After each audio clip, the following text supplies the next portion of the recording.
उपसभापति जी, सबसे पहले तो मैं आपके प्रति कृतज्ञता प्रकट करता हूं कि आपने इस विषय पर मुझे बोलने का अवसर दिया।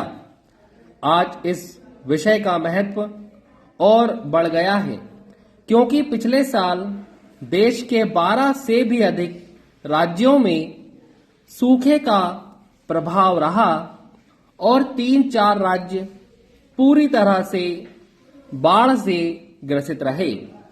महोदय, उसका दुष्परिणाम न अभी देश पर से समाप्त हुआ है, न उस इलाके के किसानों पर से समाप्त हुआ है।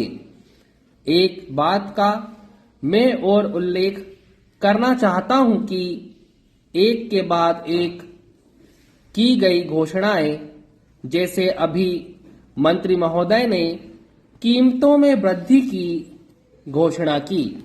मैं बैठे बैठे उन दरों को देख रहा था। मेरी एक बात समझ में नहीं आई कि भारत की कृषि में जूट और पटसन का कोई स्थान है या नहीं है। इनमें किसी वृद्धि का कोई उल्लेख नहीं किया गया है, लेकिन अब तक देश के अंदर कई बार बीमा की चर्चा हो चुकी है। मैं आपसे कहना चाहता हूं कि जिस प्रदेश से मैं आता हूं उसे बाढ़ ने 3-4 बार बर्बाद किया है और अभी इसी साल 5वीं बार किसानों को मार्च और अप्रैल के अंत में ओलों ने बुरी तरह से बर्बाद कर दिया है। अन्य कई प्रदेशों को भी बर्बाद कर दिया है।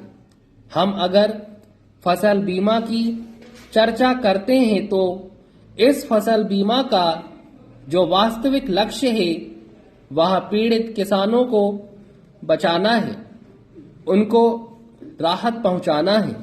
इसलिए मैं सरकार से कहना चाहता हूं कि आप सीमांत और लघु किसानों से लाभ की आकांक्षा मत कीजिए, बल्कि केंद्र सरकार फसल की किस्त के लिए राज्य सरकार को विवश करे कि इसके लिए वह आगे आए।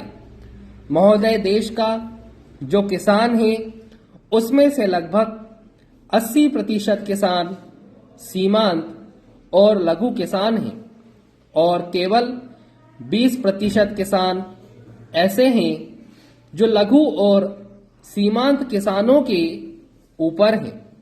देश के अंदर खेती योग्य जितनी जमीन है उसका 80% लघु और सीमांत किसानों के हाथ में है। अभी हमारे मित्र ने इस देश की आबादी के बारे में चर्चा करते हुए कहा कि अभी तक हमारी आबादी का 80% गांवों में है जो खेती पर निर्भर है। उसके पास कोई दूसरा साधन नहीं है। वह या तो लघु किसान है या खेतीहर मजदूर है।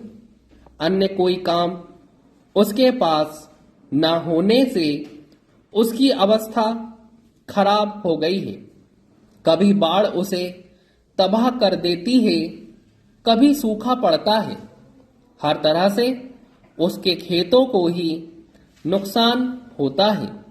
किसान बीज लेकर गया, खेत में डाला तो सूखा पड़ गया। फसल अच्छी हुई तो बाढ़ आ गई, खेत डूब गया, घर भी डूब गया। इस प्रकार किसान ऋण के बोझ से परेशान है और वह आज आत्महत्या करने पर विवश है। सचमुच में अगर आप किसानों को बचाना चाहते हैं, उनको आगे बढ़ाना चाहते हैं, तो मैं निवेदन करना चाहूंगा कि आप इस पर विचार करें।